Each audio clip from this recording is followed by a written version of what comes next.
हिंदवी स्वराज्याचे सरसंस्थापक छत्रपती शिवरायांना मानाचा मुजरा करतो। भारतीय राज्यघटनेचे शिल्पकार भारतरत्न डॉक्टर बाबासाहेब आंबेडकर यांना मानवंदना अर्पित करतो। आजच्या या महाआरोग्य शिबिराच्या कार्यक्रमामध्ये मंचावर उपस्थित असलेले आपल्या सर्वांचे लाडके नेते, संपूर्ण भारतामध्ये विकास पुरुष म्हणून ज्यांना ओळखलं जातं असे केंद्रीय मंत्री आदरणीय नितीनजी गडकरी, राष्ट्रीय सहसंघटन मंत्री आदरणीय शिवप्रकाशजी, आपले पालकमंत्री चंद्रशेखर बावनकुळेजी, मंत्रिमंडळातील आमचे सहकारी मंगलप्रभात लोढाजी, शिवाजी शिक्षण संस्थेचे अध्यक्ष डॉक्टर हर्षवर्धन देशमुख, महापौर नीताताई ठाकरे, डॉक्टर अजितजी गोपछेडे, संजयजी भेंडे, राजूजी पोद्दार, डॉक्टर विकासजी महात्मे, दयाशंकरजी तिवारी, नानाजी शामकुळे, गिरीशजी व्यास, लीलाताई हातीबेड, शिवानीताई दाणी, विनोदजी कन्हेरे, विनोदजी बघेल, रितेशजी गावंडे, रितेश पांडे, श्री विपिन इटनकर, श्री कुमार आशीर्वाद, ज्यांनी ही संकल्पना मांडून अतिशय उत्तम अशा प्रकारचं हे महाआरोग्य शिबिर या ठिकाणी घेतलं, ते संदीपजी जोशी, या ठिकाणी उपस्थित सर्व सन्माननीय डॉक्टर्स, त्यासोबत महाआरोग्य शिबिराच्या टीममध्ये काम करणारे सर्व नगरसेवक, पदाधिकारी, कार्यकर्ते, सर्व आरोग्य सेवक आणि उपस्थित सर्व भगिनी आणि बंधूंनो, मला अतिशय आनंद आहे की नागपूरमध्ये संदीपजींच्या नेतृत्वात एक अतिशय उत्तम अशा प्रकारचा कार्यक्रम घेण्यात आला आणि या महाआरोग्य शिबिराच्या माध्यमातून 31,000 रुग्णांची तपासणी आणि तपासणीनंतर जर त्यातल्या काही लोकांना कुठल्या उपचाराची आवश्यकता असेल तर ते उपचार देण्याची व्यवस्था अशा पद्धतीनं हे शिबिर घेण्यात आलं। आता याचा पुढचा भाग म्हणून 4,500 ते 5,000 ज्या पेशंट्सला विविध प्रकारचे इंटरव्हेन्शन्स, ऑपरेशन्स, प्रोसिजर्स याची आवश्यकता आहे ती देखील पूर्णपणे निशुल्क देण्यात येईल। खरं तर महाआरोग्य शिबिराच्या पाठीमागची भूमिकाच ही आहे की समाजातल्या शेवटच्या व्यक्तीला तज्ञ आरोग्य सेवा उपलब्ध झाली पाहिजे। आज आपण वेगवेगळ्या योजना चालवतो, सरकारचे हॉस्पिटल्स आहेत, मेडिकल कॉलेजेस आहेत, अनेक धर्मदाय संस्था उत्तम काम करत आहेत, पण या सगळ्या लोकांना एका ठिकाणी जर आणलं तर त्यातनं समाजातला जो मध्यमवर्गीय आहे, गरीब आहे, शेवटचा व्यक्ती आहे, यांना त्यातनं एक सुविधा मिळते। एका छताखाली सर्व प्रकारच्या इंटरव्हेन्शन्स करता, सर्व प्रकारच्या व्याधींकरता तज्ञ डॉक्टर त्या ठिकाणी मिळतात आणि चांगल्या पद्धतीनं कुठल्याही व्यक्तीला पुढे जर उपचार आवश्यक असतील तर त्याची दिशा देखील त्या ठिकाणी मिळते। आणि म्हणूनच हे महाआरोग्य शिबिर एक प्रकारे लोकांकरता वरदान म्हणूनच या ठिकाणी या शिबिराने काम केलं आणि मला अतिशय आनंद आहे, आपल्या सगळ्या शासकीय संस्था असतील, मेडिकल कॉलेज असेल, मेयो असेल, एम्स असेल किंवा वेगवेगळ्या आपल्या धर्मदाय संस्था असतील, या सगळ्या संस्थांनी मिळून या ठिकाणी सर्व तज्ञ डॉक्टर्स एकत्रित आणले आणि त्यामुळेच अतिशय चांगल्या पद्धतीनं आपल्याला हा कॅम्प या ठिकाणी करता आला। आपल्याला कल्पना आहे की महाराष्ट्र सरकारने आणि केंद्र सरकारने खूप मोठ्या प्रमाणात आरोग्याच्या योजना चालवल्या. प्रधानमंत्री जनआरोग्य योजना असेल किंवा महाराष्ट्रातली महात्मा फुले जनआरोग्य योजना असेल, महाराष्ट्रातल्या 12 कोटी लोकांना या योजनेचं युनिव्हर्सल कव्हरेज आपण दिलंय. मागच्या काळामध्ये 1200 वरनं जवळपास 2300 आजार हे आता या योजनेमध्ये समाविष्ट केलेत. या 2300 आजारांमध्ये मोठ्या प्रमाणात ज्याच्यात शस्त्रक्रिया लागते अशा प्रकारचे आजार देखील आहेत. आणि या सगळ्या आजारांकरता 5 लाखापर्यंतचा उपचार हा मोफत देण्याचं काम आपण सुरू केलं. हॉस्पिटलची संख्या मोठ्या प्रमाणात वाढवली. पूर्वीपेक्षा तिप्पट हॉस्पिटल आता आपण केले आहेत की ज्या हॉस्पिटल्समध्ये, खाजगी हॉस्पिटलमध्ये किंवा धर्मदाय हॉस्पिटलमध्ये देखील या प्रकारची सेवा आपण उपलब्ध करून देतो. आणि अतिशय सोप्या पद्धतीनं तिचं कार्ड देखील आपण प्रत्येक व्यक्तीला देतो. आणि यासोबत मी ज्यावेळेस मागच्या टर्मला मुख्यमंत्री झालो त्यावेळी आपण मुख्यमंत्री सहायता निधी या उपक्रमाला विस्तारित केलं.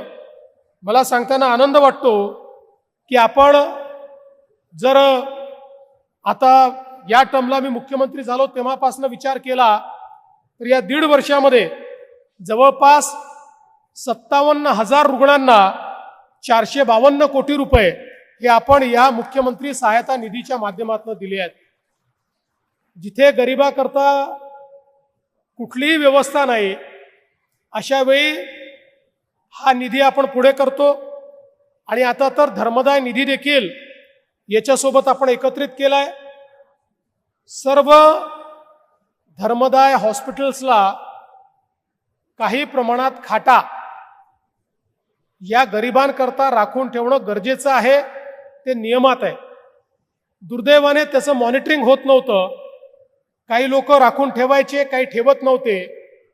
आता 100% या सगळ्या खाटांना एका डिजिटल प्लॅटफॉर्मवर आपण आणलं आणि आता डायनामिकली आपल्याला माहिती पडतं कुठल्या रुग्णालयाने खाटा ठेवल्यात, कुठल्या रुग्णालयात भरती केलाय, कोणाला केलाय, किती उपचार दिलाय, किती पैसे खर्च झाले आहेत.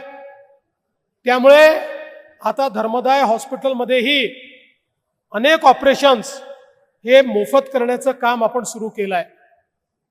मला या गोष्टीचं समाधान आहे की जवळपास 10,000 असे आहेत की ज्या आजारांना 5 लाखामध्ये आपण बचवू शकत नाही.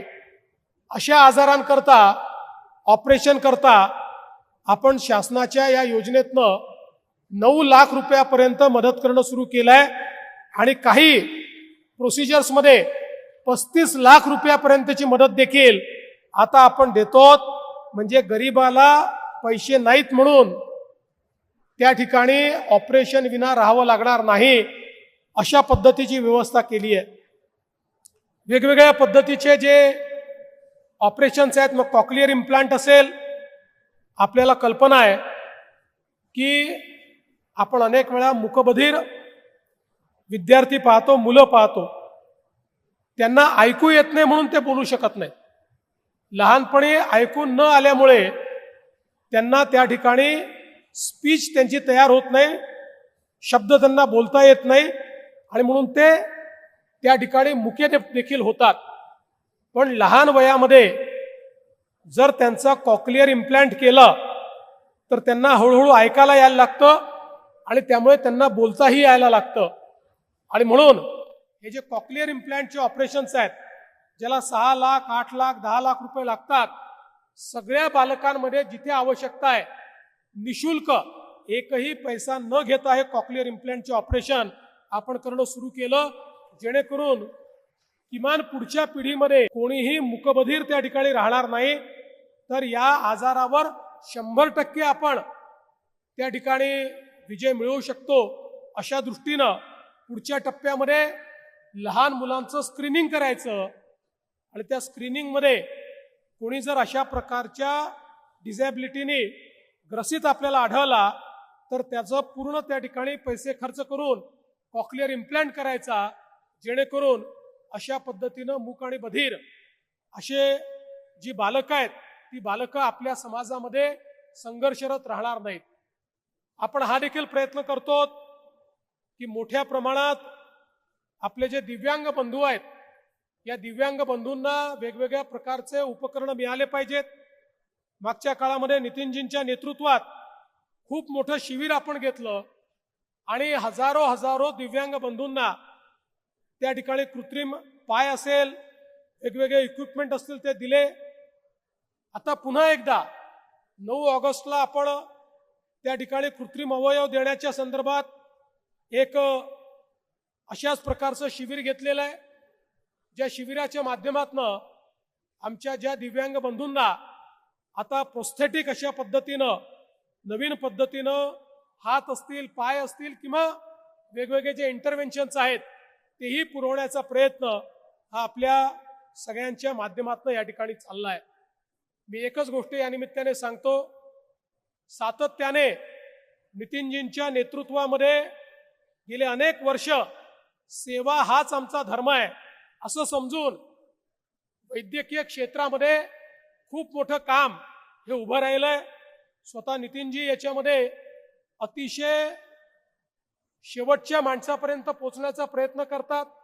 आम्ही सगळे देखील वेगवेगळ्या उपक्रमांच्या माध्यमातून, मग ते संदीपजींनी सुरू केलेलं डायग्नोस्टिक सेंटर असेल किंवा भानुताई गडकरी डायग्नोस्टिक सेंटर असेल, NCI सारखं आपलं हॉस्पिटल असेल, या वेगवेगळ्या इंटरव्हेन्शन्सच्या माध्यमातून गरीबातल्या गरीब माणसाला त्या ठिकाणी कशी मदत करता येईल हा प्रयत्न आपण करतो.